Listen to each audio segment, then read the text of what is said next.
好久不见，好久不见，感觉有半年没有直播了。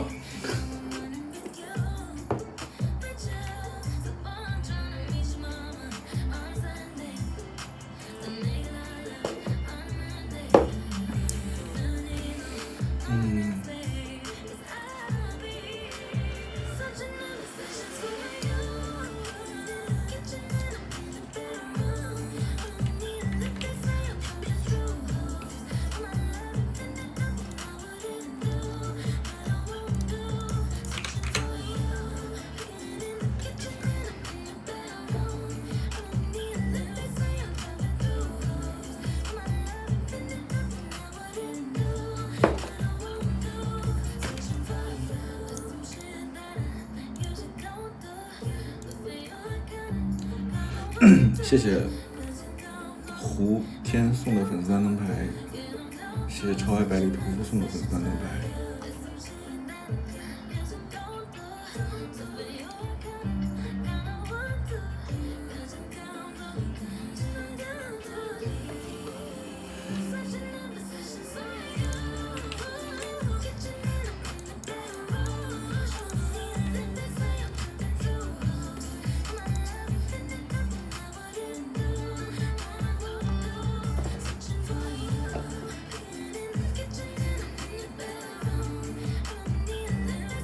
好久没直播了，然后，昨天看到几个朋友在直播，我觉得别人都好有才艺啊，可以唱歌，可以跳舞，我好像也没有什么才艺，我就只会直播打游戏。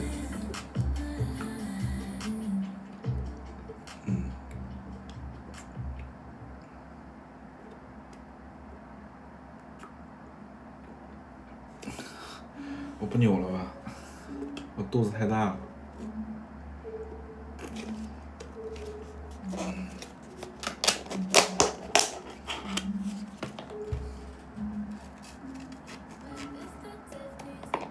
我想问一下，抖音直播的时候可以抽烟吗？我没有装啊。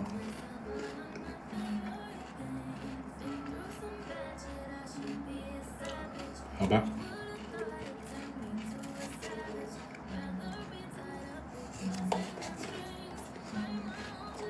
我觉得我可以去阳台上直播。我新换了一个房子，然后终于有阳台了。来福田住了2年、3年，终于换了一个有阳台的房子。偶尔抽，去酒吧是偶尔抽，租金递给我的时候我就抽。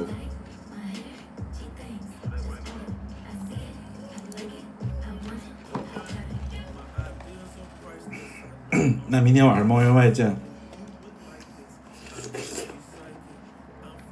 我背景音乐声音大吗？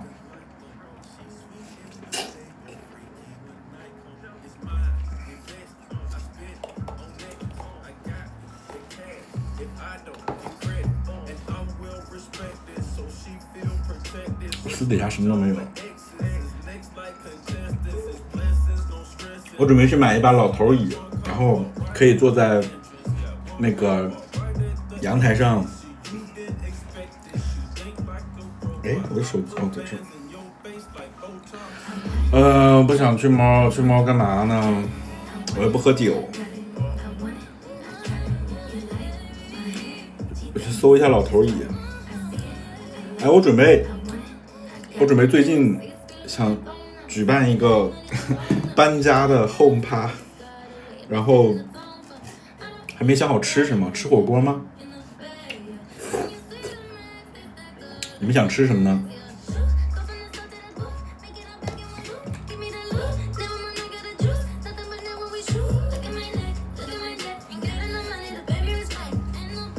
我觉得也只能弄火锅了吧。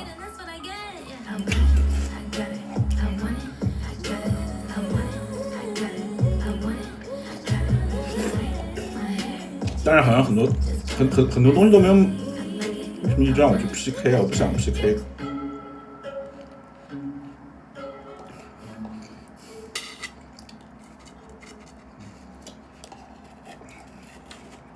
但是椅子比较小，就不是椅子比较，桌子比较小。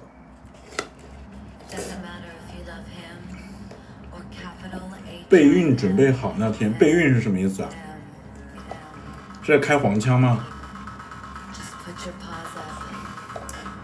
但是茶几太小了，然后餐桌又没有那么多椅子。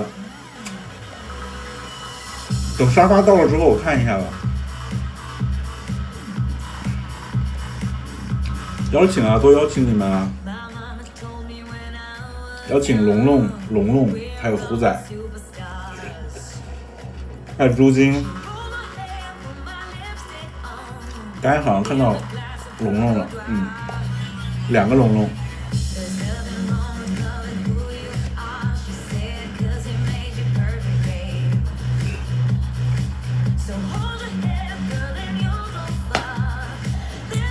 我背景的声音不大吧？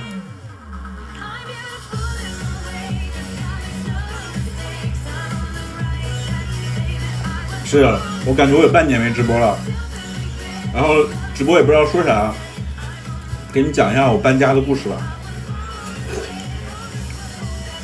我因为车位的事情，所以决定要搬家，然后我又不是很想离开福田，我就一直在福田这边找房子。然后在我小区的隔壁的一个小区找到了那个停车位，带停车位的小区，然后就跟房东签合同啊，找中介就签合同，就乱七八糟的。然后房东也跟我说，他的名下有一辆车，如果小区不让停的话，就可以把他的车位挪给我，他把车开出去。我就满心欢喜的签了合同。结果搬进来之后，然后房东跟我说，他才发现小区换了物业，9月份换了物业，他也不知道。然后现在所有的车进来停都要排队。对，我驾照考到了。我10月份，我其实是21年的10月份开始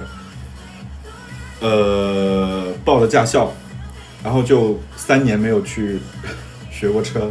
21年10月份10月9号报了驾校吧，然后24年的10月5号开始练车，然后28号就拿了驾照了。我觉得我还蛮快的，2、3、4连考，然后11月10号就提车了。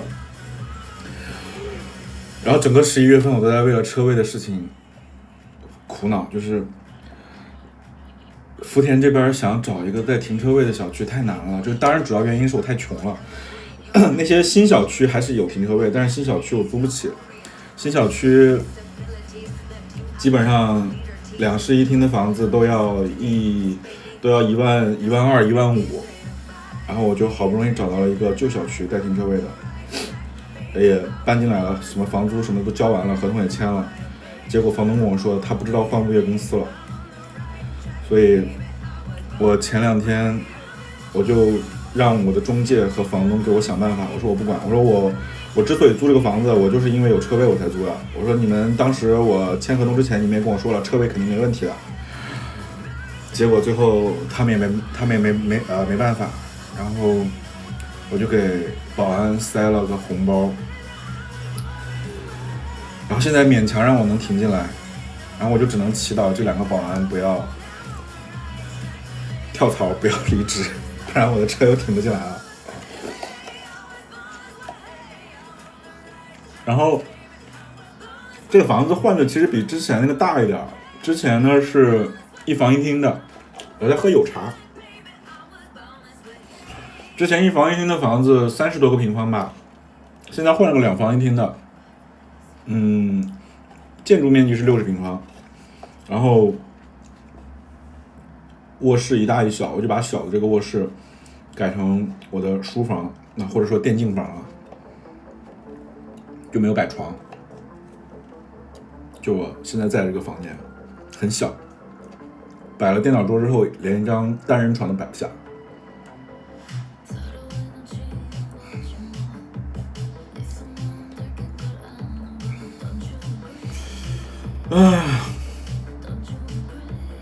其实我没有在朋友圈发，我提车的第10天就刮蹭了，我觉得好丢人啊，所以我没有发朋友圈，特别沮丧，然后就报了保险。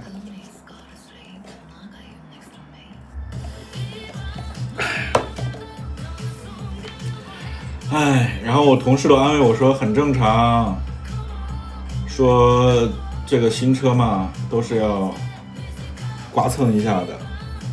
没有，我是就是我们那个小区没有停车位嘛，我搬家之前，然后就旁边有一个社会停车场，就离我家就离我之前那个房子200米吧。那天我跟带他们去中山玩嘛，然后从中山回来之后，晚上已经到小区已经11点了，然后他们就下车我就一边拐一边右转进停车场，一边跟他们聊天，然后我就很晚，就是晚上11点半了嘛，就很黑，然后我就没有注意到他路边有那个杆子，就是那个围栏。就是那个一根一根的那个杆子，然后我就提前右转了，结果就刮上去了。刮上去之后，我就听到很大的一声噪音，然后他们还没发现，他们还在那里聊天，他们3个人。然后我就赶紧下车，我就一看，我靠，然后车漆也蹭掉了，车衣也蹭烂了，车的就是轮眉那里，就是后轮的那一圈挡板就全都变形了。其实我当时车速很慢，因为我是在右转嘛，而且我还在跟他们聊天，就我车速可能当时就几公里每小时吧，就不到10公里每小时，就很慢。就是可能我右转打得太早了，哇塞！然后当时整个人就是非常的沮丧，非常的沮丧。然后第二天早上就送到 4S 店去了，定了4000多块钱，然后补漆、做钣金，然后重新贴车衣。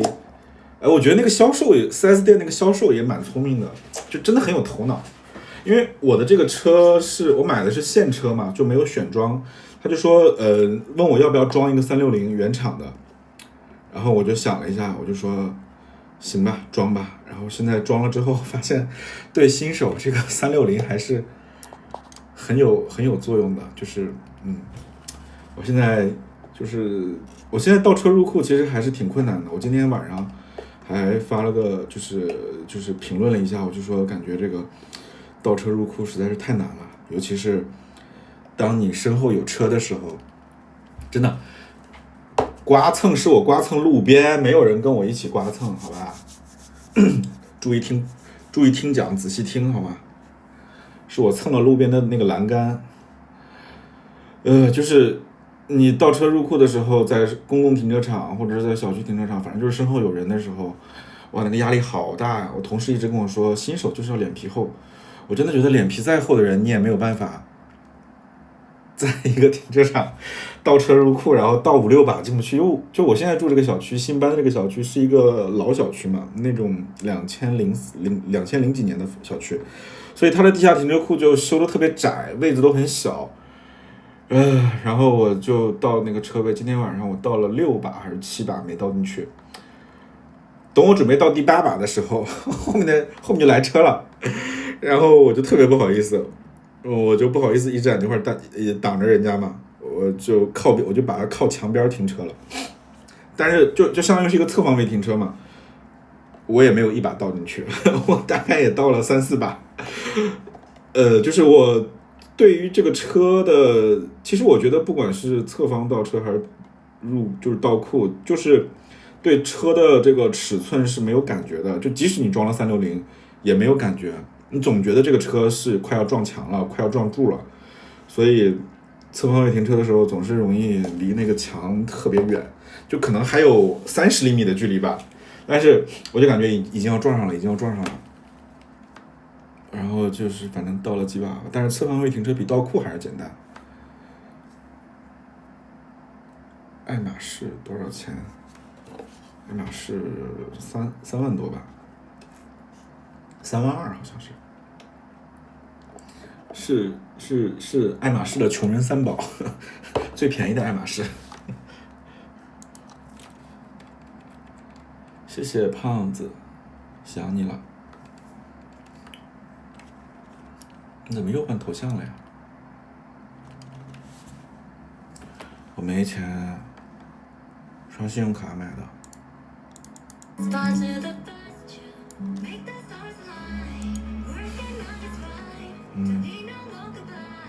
我真的觉得我整个11月份就被这个车子，我本来以为买车是一个很开心的事情，没想到为了车位刮蹭的事情就不说了，就没想到为了这个车位真的是折腾了我好长时间。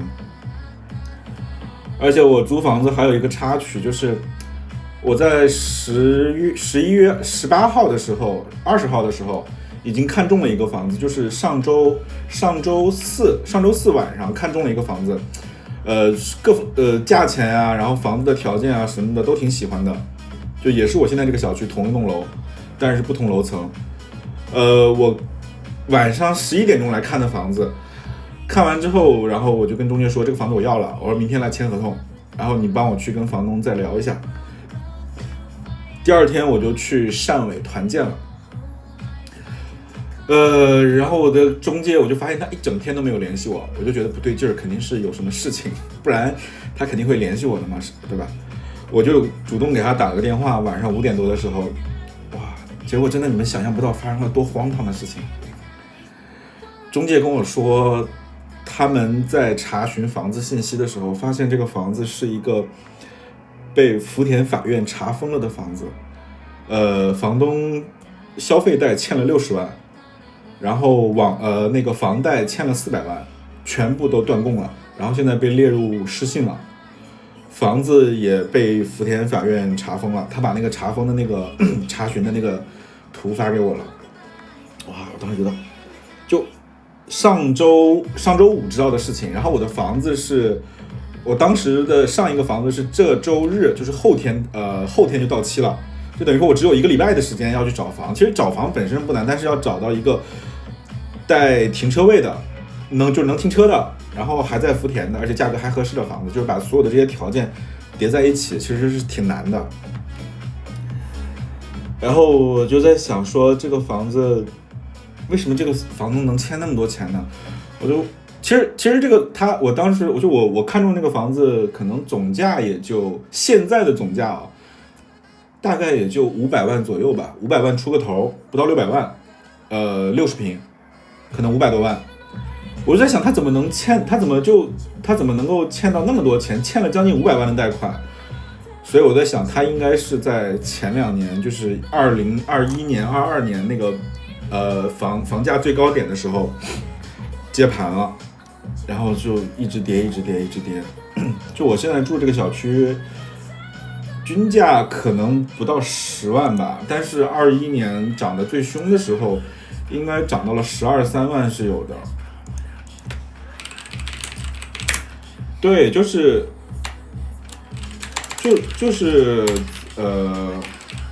欠房贷嘛，就是那个断供嘛。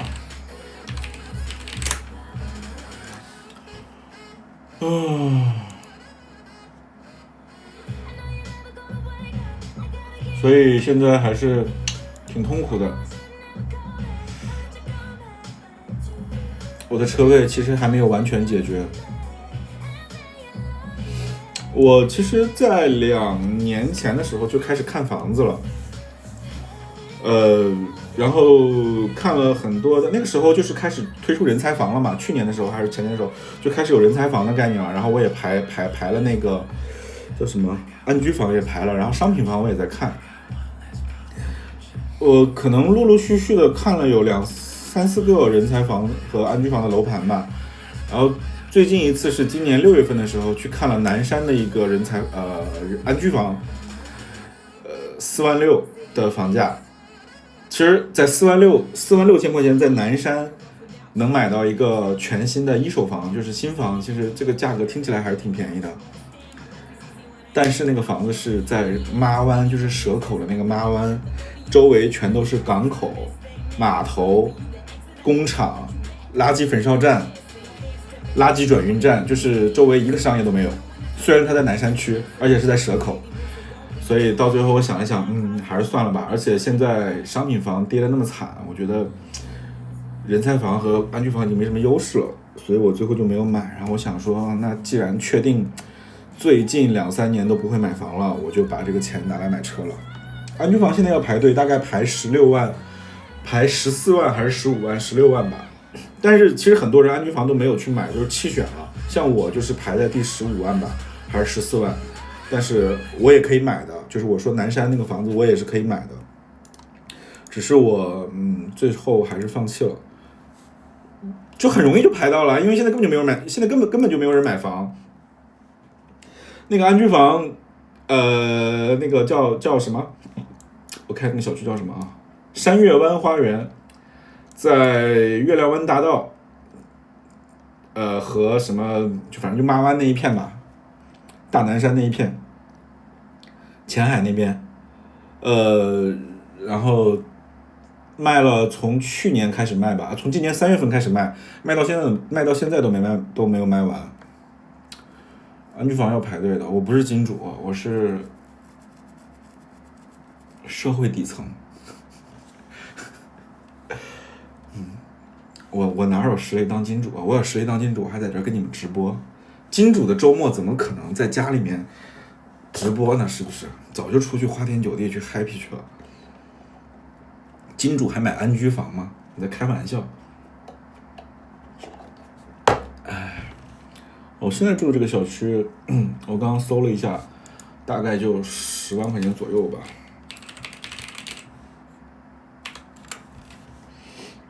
95900的楼盘均价。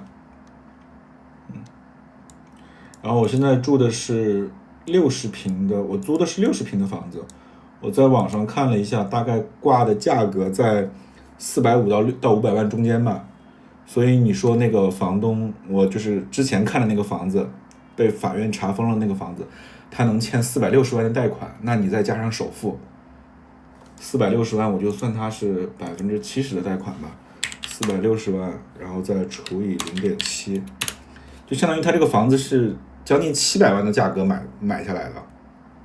你再把利息算上，可能30年的利息再加上本金，可能有将近1000多万了。然后这个房子现在实际上只值450万，暴跌啊！那你说它断供，我觉得也挺正常的。安居房的区别就是说，安居房像深圳最早的安居房就是龙悦居嘛和龙海花园，安居房就是你买回来之后5年内还是几年内啊10年内不能交易。就这个房子你10年内不能交易，然后只能自住，然后10年之后，如果说你这个房子打算卖掉的话，那你卖掉的那个价钱，如果说这个房价是涨了的话，你的那个收益的那一部分，你是要跟政府去共享的。就比方说你这个房子买来的时候是200万，卖掉的时候是300万，那你这个房价就相当于涨了100万嘛，那你这100万是你要去跟政府去分。就是相当于政府是以征税的方式把你涨的这一部分，就是把你涨价的这些钱征走一部分，然后比例就是按照你在深圳缴纳的社保的年限，如果你缴纳社保的年限越久，那政府征收的那个比例就越低。所以这个就是安居房。那人才房就是比安居房稍微要贵一点，安居房的价格大概是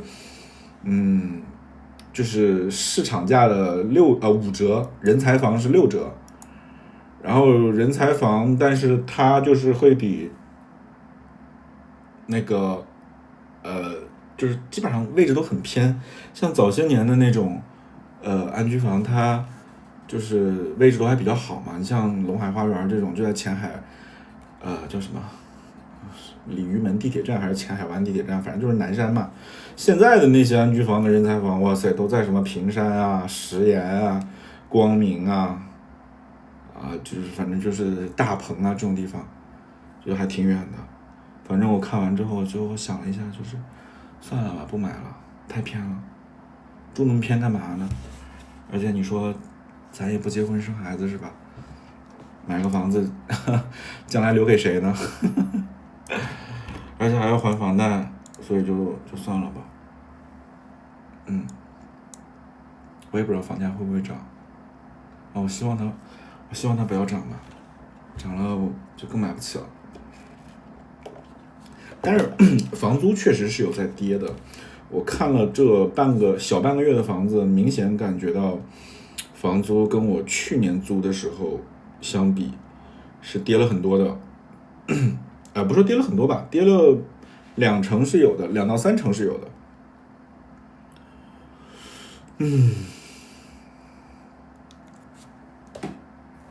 所以我觉得买房子真的不是一个很好的，就当然如果除非有家里资助的话，我觉得还行吧。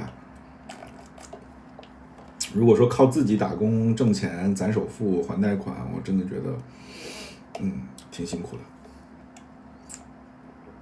我现在租的房子嘛，6000，老小区，而且它就只有一栋楼，独栋的。虽然它不是公寓，但是它只有一栋楼，然后小区也没有什么绿化，就是也没有什么设施，公共设施什么都没有，就是一栋楼。然后但是好处的就是它地下有2层停车场，然后小区里面还有一个小露天的一个平地，现在也用来停车了，所以停车位还算够用吧。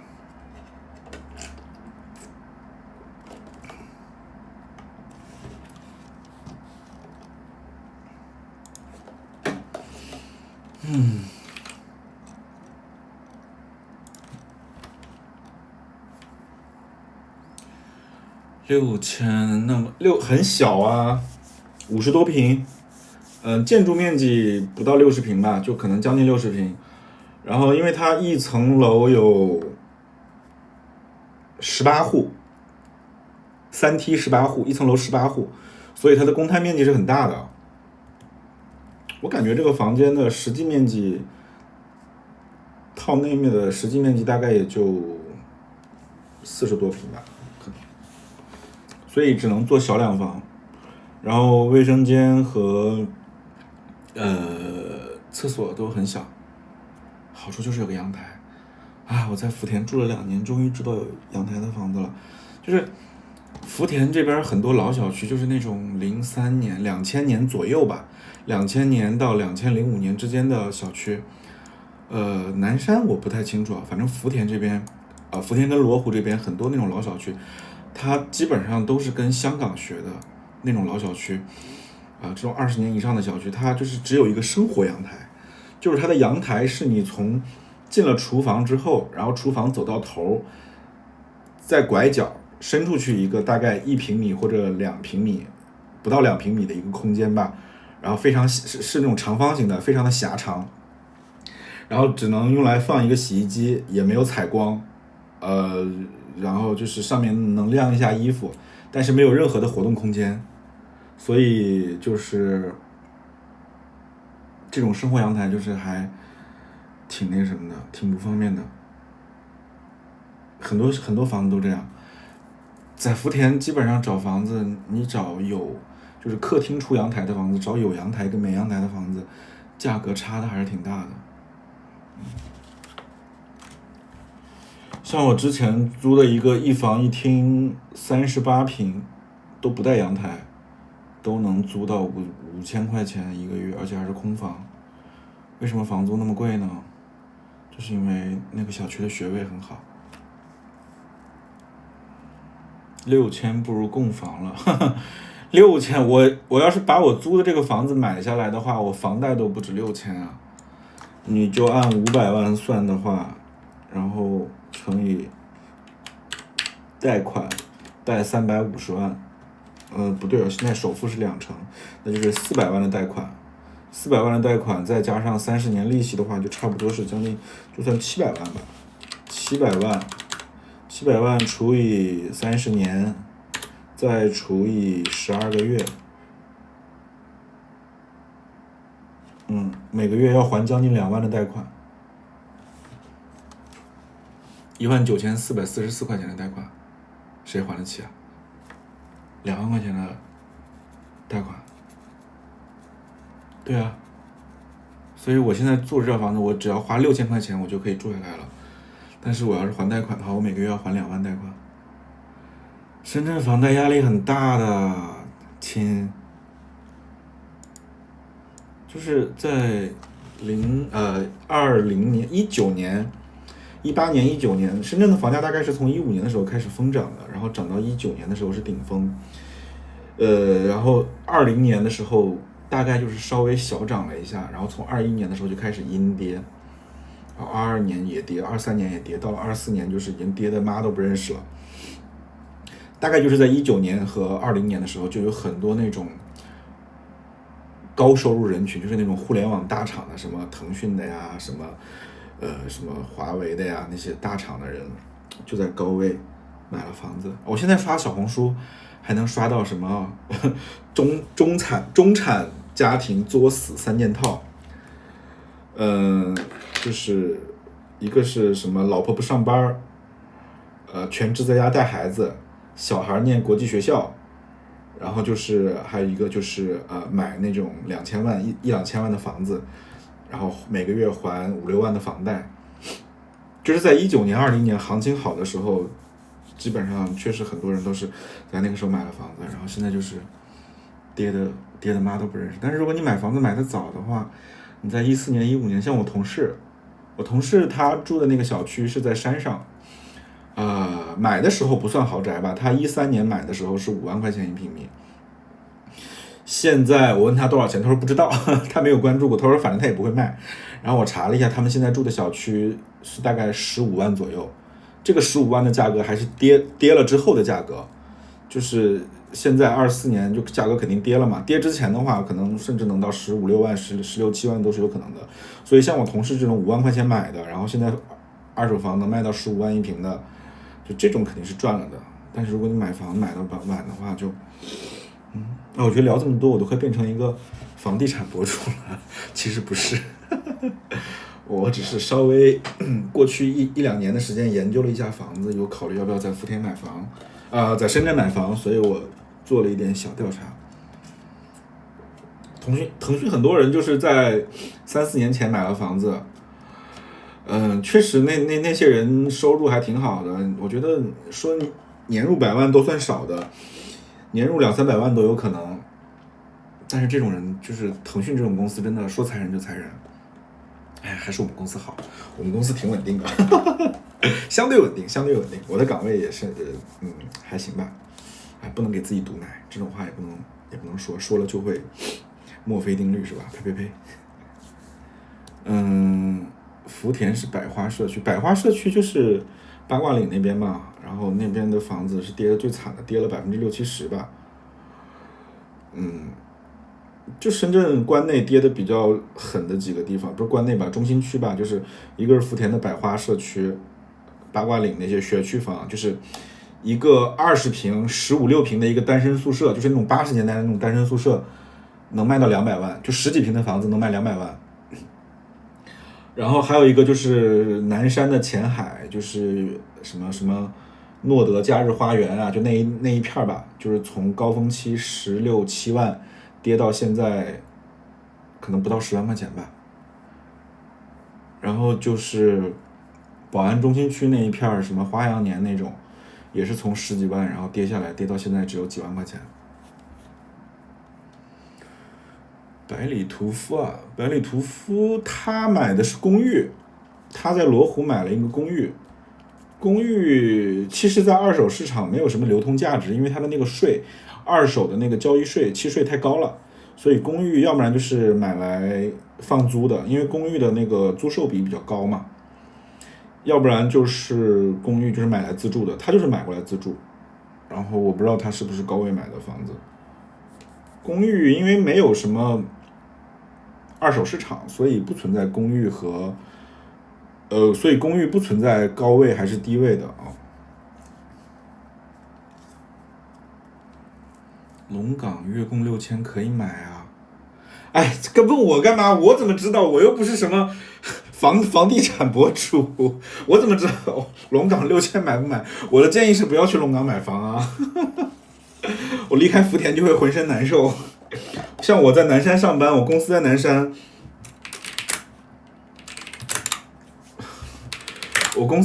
但是我还是住在福田啊。我觉得住在福田挺好的。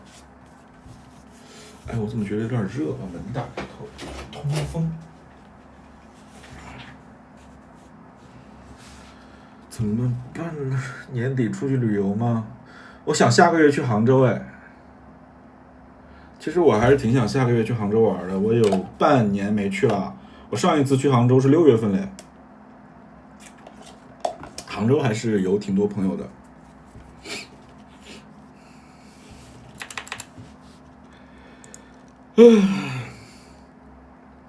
哎，我发现聊聊天人还是挺多的，都30几个人了，不知道是不是僵尸啊？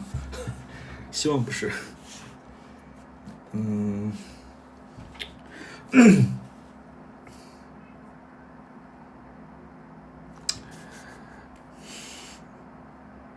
其实我最近对车子还挺感兴趣的，我觉得我现在最大的兴趣，一个是买车啊，不是买车，研究车，然后一个是研究买包。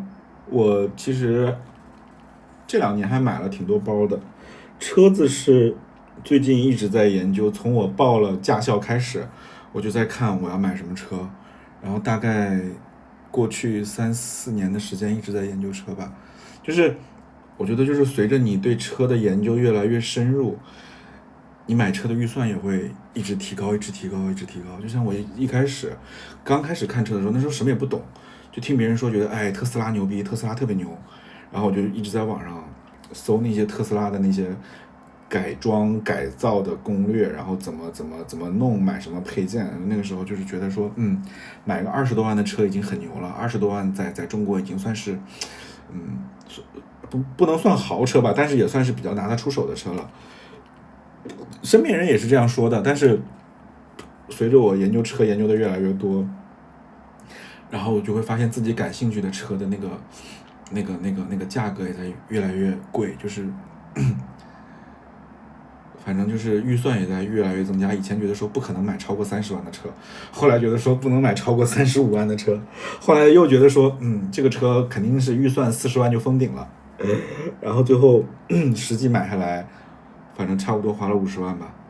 就是你的这个车的，就是你越来越懂车之后，你就觉得这个配置要有，这个配置要有，那个品牌不能买，这个品牌不能碰，反正就是一直水涨船高吧。我一开始是觉得说我是想买电车的，后来觉得2个点吧，一个是我觉得那个绿牌特别难看，就是我不知道你们怎么看待车牌这件事情啊，我觉得绿牌还是挺难看的。我是接受不了绿牌，我觉得绿牌好丑啊。我想说，那我要买油车。然后第二点就是，我觉得租房子的话，首先第一个车位你就解决不了，当然不管买油车、电车，车位都解决不了。尤其是买电车的话，你车位解决不了，你充电就很难。你如果在公司充或者去商场充的话，就是还是会有很多不方便嘛。肯定不像自己住在小区里面充电方便，所以我就觉得说还是不买电车了。再加上我觉得说，特斯拉我觉得它内饰太丑了，然后国产车说实话我对国产那些新能源什么魏小李之类的我也没什么兴趣，我觉得说他们就是在混淆视听，用那些什么一些多余的冗余的没有用的一些配置去转移大家的视线，因为电池不是你的，电机不是你的，甚至有些人连生产线都是借的别人的，因为他没有造车的资质嘛，对吧？比方说江淮啊，什么赛力斯这种，对吧？我就觉得那国产车买什么呢？所以我对国产车也没兴趣。那你说买豪华，就是买国外的那些合资车的电车，他们都是油改电，我也不感兴趣。所以我最后觉得说，那我还是买油车吧。然后再加上自己研究了很多车的视频之后，我是做 IT 工作的，我是做 IT 的，算是理工男。然后就开始看油车，看油车的时候，就开始看什么 BBA 啊，什么雷克萨斯也看过，那个叫什么，沃尔沃也看过，反正就是还去过2次车展，反正都看过吧。后面最后就决定说，我大概率就是在奔驰跟宝马里面挑一个，理想就算了吧，花40-50万买一个3缸的3缸车，我真的不知道什么人才会去买理想。然后我最后就是说，其实我一直没有想好自己是买轿车还是买 SUV。SUV 虽然说很大，然后比较能装，然后能坐很多人，但是我想了想我自己的用车场景，绝大部分这就是1到2个人，我的后排基本上是不坐人的，很少会载人，所以最后我就买了，就是开始看2门的轿跑车，然后最后的目光就是锁定在宝马的4系430和奔驰的轿跑。然后奔驰的轿跑其实有 C 级有轿跑，就2门的轿跑， E 级也有2门的轿跑， S 级也有2门的轿跑。那 S 级我肯定看不起嘛， E 级说实话还挺贵的，E 级买260大概就低配的可能也要50大几万，就我去年看的啊，去年我觉得我是打死都不会觉得自己会买50万以上的车的。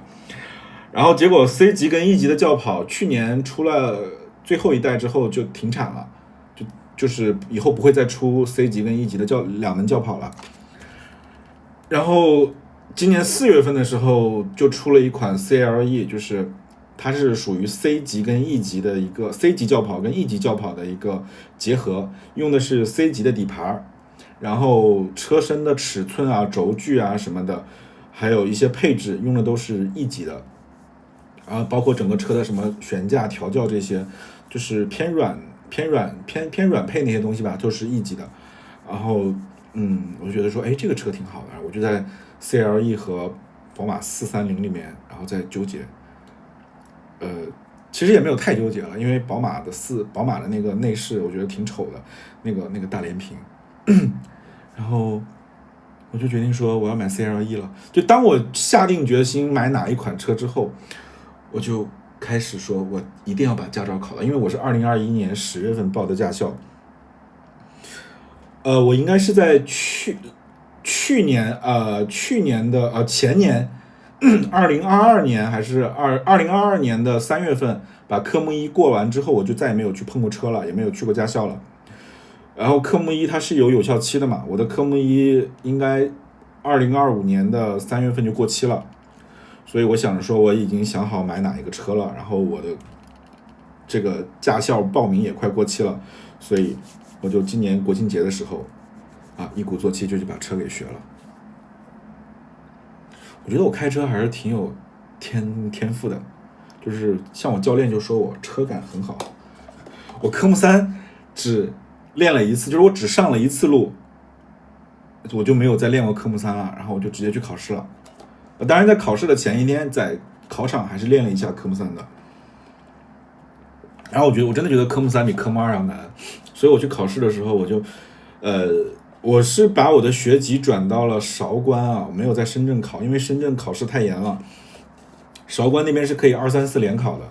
你像深圳这边考驾照的话只能按顺序考，而且考完科目2之后你要过半个月才能练科目3，然后练完科目3之后你再去考，反正就是中间要隔至少20天吧，还是半个月还是1个月我不记得了，我就转到韶关了。然后韶关它不仅可以连考，而且那个顺序也随便，就是你可以先考科目3再考科目2，我就是先考的科目3。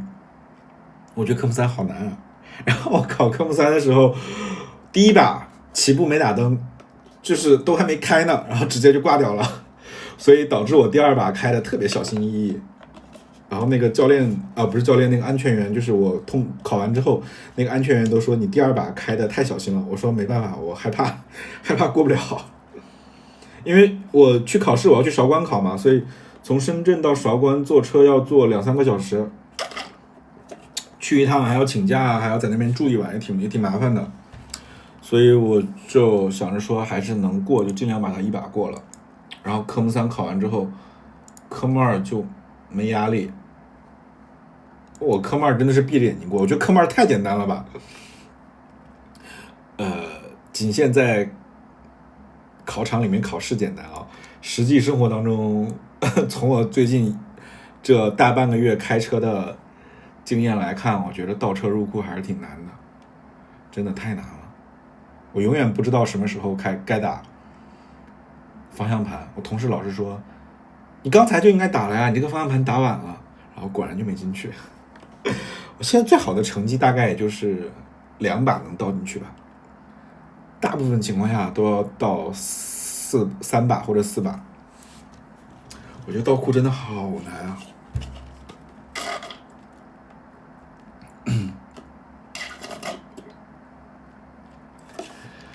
唉，不知道什么时候能把倒库练出来。我觉得我现在练不出来的，就是现在倒库没感觉的原因，就是我对我的车宽车长都没感觉。因为这个车虽然是一个2门的轿跑，但是它比 SUV 还长，车长有4.85米。就奔驰的那个 GLC 那个 SUV， 它的车才4.76米，它4门的一个加长版的 SUV。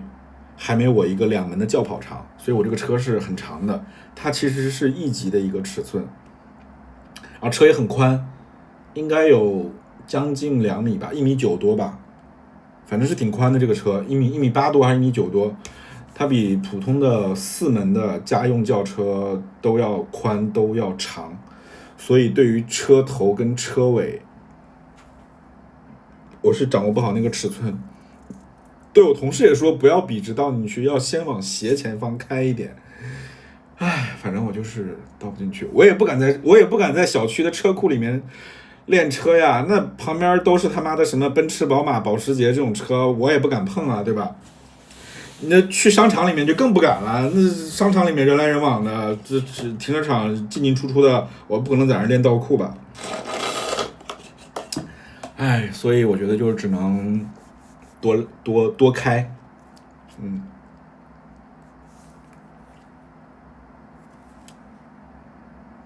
倒库好难啊，家人们，真的有360也没用。然后我的那个车是有，自动泊车的，就是就是它也算是辅助驾驶的一种吧，就是你点了那个自动倒车，它就可以自动的把那个车开。但是我没有试过，我也不敢试。他万一把别人车撞了怎么办呢？对吧？所以我是不敢用那个倒车入库。啊，可以啊，下一次我们去玩桌游的时候，我就可以带你兜风。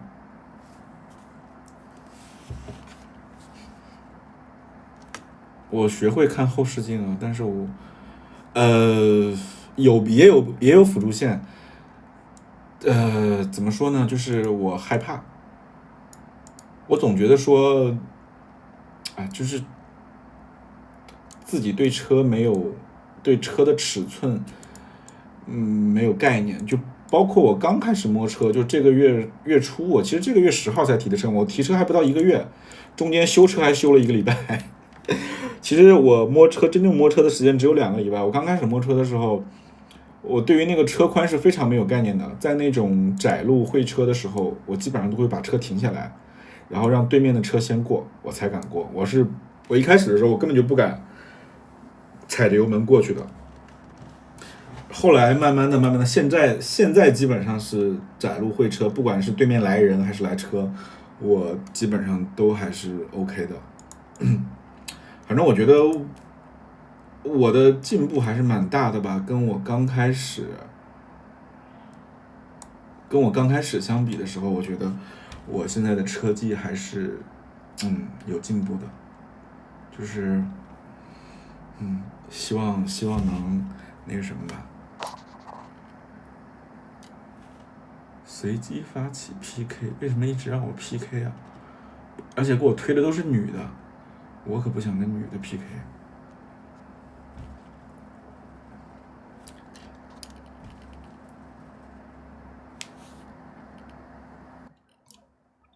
耶！等一下，这个连线怎么关？聊天室连线。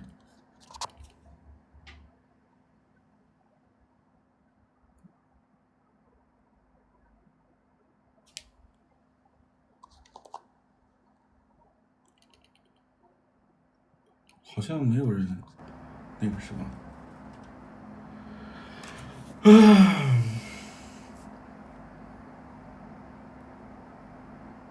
驾照到期了。对了，我还没有拿到车牌，然后哇，说到车牌，你们知道深圳的车牌有多贵吗？现在已经降下来了，就是深圳是2016年的时候开始限牌的，就是要竞拍或者摇号。大概2018、19年的时候，那个车牌涨到最高峰，可能涨到了7、8万、8、9万都有。现在降下来了，现在降到2万多块钱了。然后在今年8月份的时候，降到历史最低价，降到了16000块钱。而我当时也没有驾照，深圳没有驾照是不能摇号的，也不能竞拍的。然后9月份涨到了1.89万，10月份涨到了2.1万，然后11月份就是每个月25号嘛，11月25号我那天找了一个黄牛帮我拍，然后最终的竞拍，我的竞拍价是24800，然后这一期的平均价是24883，就是我找了那个黄牛还是比平均价要低的，但是我要付给他500块钱的黄牛费、服务费。然后我拍的这一期的最低价中标价是23800，所以我觉得我这个价格还是可以的，我还是比较满意的。哇，但是真的这个车牌好贵啊，24800块钱啊，我都可以加一个数字大灯了，还可以再加一个抬头显示了，可以把我这个车升到顶配了，谁懂啊？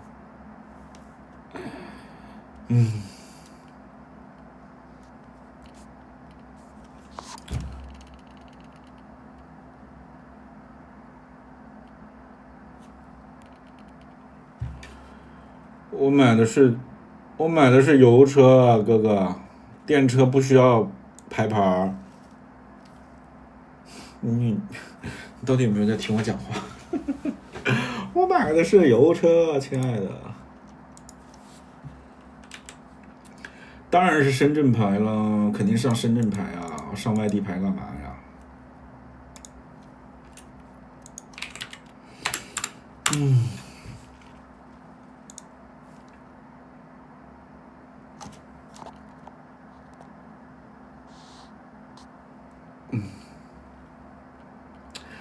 你有没有在听我刚才讲话？我不是说我花了24800块钱拍到的吗？竞价拍到的。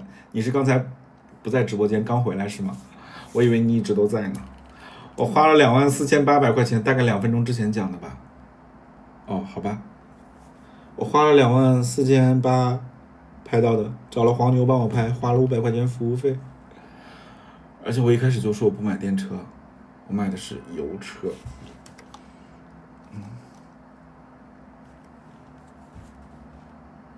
你在洗澡去了？柴柴在干嘛呀？你们俩是一起洗澡吗？深圳生活成本挺高的，真的挺高的，住也贵，吃也贵，什么都贵。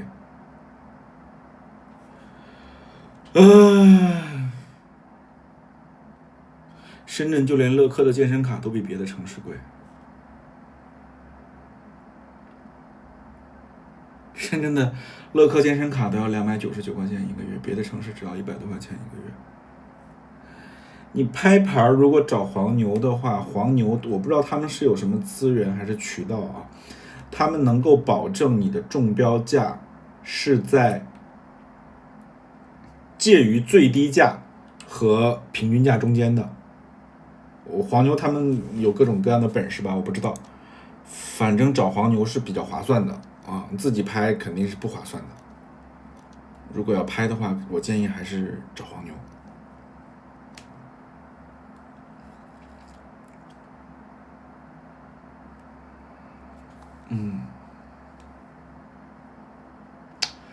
好吧，就播到这里吧，我也不知道干嘛了，准备去打会儿游戏。如果打完了比较早的话，如果还没睡的话，就1、2点再播一次吧。我先下了，拜拜。